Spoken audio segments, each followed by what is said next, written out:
Oi, gente, tudo bem com vocês? Sou a doutora Gladys, pediatra. Vamos começar mais um episódio aqui do Descomplica Ped e hoje, que é com muito prazer, que eu vou apresentar para vocês a doutora Gisele. Ela é endócrino-pediatra no Rio de Janeiro e ela vai falar pra gente sobre puberdade precoce. Gente, que aula maravilhosa! Eu acho que vocês vão curtir bastante. Tirem suas dúvidas aqui. Pode colocar aqui suas dúvidas nos comentários, tá? Que eu e a doutora Gisele vamos estar respondendo vocês. Peço para vocês seguirem aí a doutora Gisele lá no Instagram, ó. Tá aqui o Instagram dela. E no meu também. Aqui tá o meu, olha. Tá bom? E boa aula para vocês. Olá, eu sou a doutora Gisele Marim, médica, pediatra, endocrinologista infantil. Estou aqui no Descomplica Ped para conversar com vocês um pouquinho sobre puberdade precoce. Então, a puberdade é um momento onde ocorrem as transformações do corpinho, né? Onde a gente tem o aparecimento dos caracteres sexuais secundários que vão permitir ali à frente a vida reprodutiva do indivíduo. Na menina, ele é esperado a partir dos 8 anos, no menino a partir dos 9 anos. Esses caracteres na menina, o primeiro grande marco é o aparecimento das mamas. Ali, após uns 6 meses, a ocorrência da pubarca, que é o aparecimento dos pelinhos, e então você tem também, em conjunto com isso tudo, a aceleração da velocidade de crescimento. Nos meninos, a ativação vem através dos testículos, que são ali pequenininhos, em torno de 3 centímetros cúbicos, e aumentam para um volume de mais ou menos 4. Nesse momento, a gente sabe que teve a ativação do eixo e começou a puberdade. Teremos ali também uma modificação da bolsa escrotal que vai ficar mais pendular, daí a pouco mais acastanhada, mais enrugada, e também teremos o aparecimento dos pelos, o aumento do comprimento peniano acontece já mais à frente, numa fase 3 do estágio, até a gente ter a completude de todos os caracteres. Então, quando todos esses eventos se antecipam, no caso das meninas antes dos 8 anos e dos meninos antes dos 9 anos, a gente tem a puberdade precoce. A puberdade precoce ela é dividida entre puberdade precoce central e puberdade precoce periférica. A puberdade precoce central é muito mais frequente que a periférica e ela vem da ativação do eixo verdadeiro, onde o hipotálamo se desperta, porque ele fica num período de quiescência durante toda a infância, num período adormecido por toda a infância, e com o advento da puberdade, ele tem esse novo despertar. Nós vamos ter então o hipotálamo produzindo o hormônio liberador da gonadotrofina, que vai estimular a hipófise a produzir o hormônio luteinizante e o folículo estimulante, que vão na menina estimular os ovários na produção dos seus estrógenos e no menino os testículos na produção da testosterona. Quando temos essa ativação do eixo por completo, é a puberdade precoce central. Ela é muito mais comum do que a forma periférica e a grande maioria dos casos fica com um diagnóstico de puberdade precoce idiopática, que a gente não sabe o motivo para ela estar acontecendo, principalmente nas meninas. Mais de 90% dos casos a gente encaixa nessa forma idiopática. Nos meninos, a gente precisa, com mais cautela, procurar tumores de sistema nervoso. Em 40% dos casos, esse pode ser o caso e precisamos estar mais atentos. Na menina, a gente vai ter essa preocupação quando esses caracteres começam bem mais cedo. Abaixo dos 6 anos, aumenta esse risco e essa probabilidade. A gente sabe que dentro dessa forma idiopática, a grande causa é principalmente genética. Hoje já temos vários genes marcados como precipitadores da puberdade. Só que os exames para essa detecção são ainda pouco acessíveis, muito caros.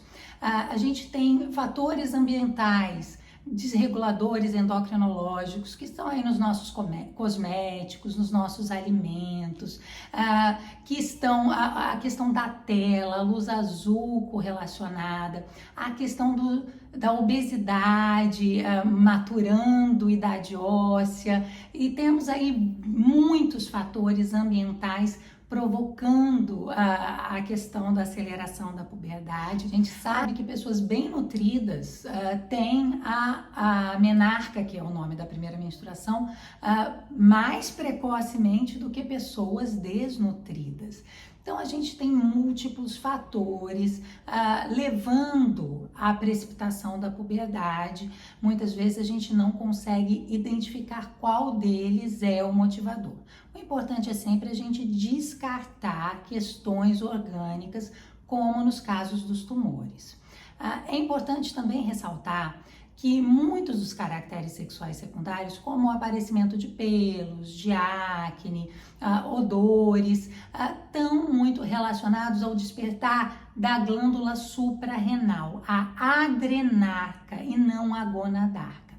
Então, esses caracteres, eles, apesar de fazerem parte de toda essa fase da puberdade, não necessariamente significam a ativação do eixo verdadeiro, ovário no caso das meninas e testículo no caso dos meninos. Mas é realmente importante, caso esses caracteres se antecipem, ocorram nas meninas abaixo dos 8, nos meninos abaixo dos 9 anos, que vocês levem essa informação ao pediatra ou ao especialista para que isso seja avaliado.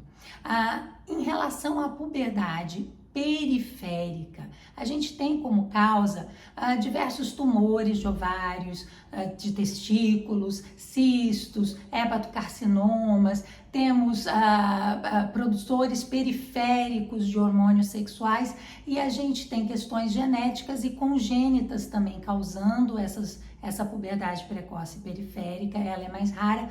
E um alerta importante, uma causa frequente agora identificada de puberdade precoce periférica é o uso exógeno de hormônios. Então, muitas vezes a mãe ou o pai estão fazendo uma reposição hormonal, utilizando algum tipo de testosterona tópico e acabam no contato transmitindo para a criança o conteúdo que é extremamente absorvido na pele, principalmente na infância. Então, a gente tem que descartar nesses casos também a intoxicação exógena por hormônios sexuais. Temos também que ficar atento a questões da adrenal, a hiperplasia adrenal congênita, essa glândula suprarrenal que pode ter algumas deficiências, algumas questões endocrinológicas relacionadas a ela, pode levar a uma produção exacerbada de alguns hormônios virilizantes que acabam por acelerar a idade óssea e com isso provocar a puberdade precoce central, secundária, periférica. Então ela pode ser uma causa de puberdade precoce periférica levando à puberdade precoce central. Nos casos da puberdade precoce periférica, o tratamento é a identificação da causa e o tratamento da causa original.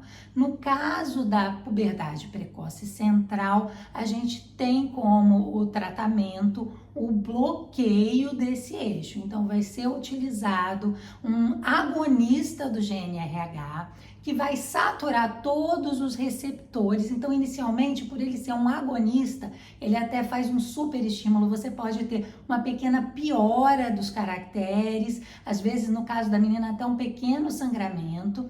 Então, vai ser saturado todos os receptores e, a partir daquele momento, a criança vai estar bloqueada.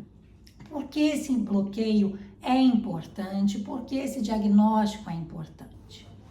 Temos aspectos psicossociais, essa criança pode ficar muito diferente dos pares, começar a ter um sentimento de menos-valia, baixa autoestima, essa questão toda emocional pode influenciar até nas suas aquisições escolares.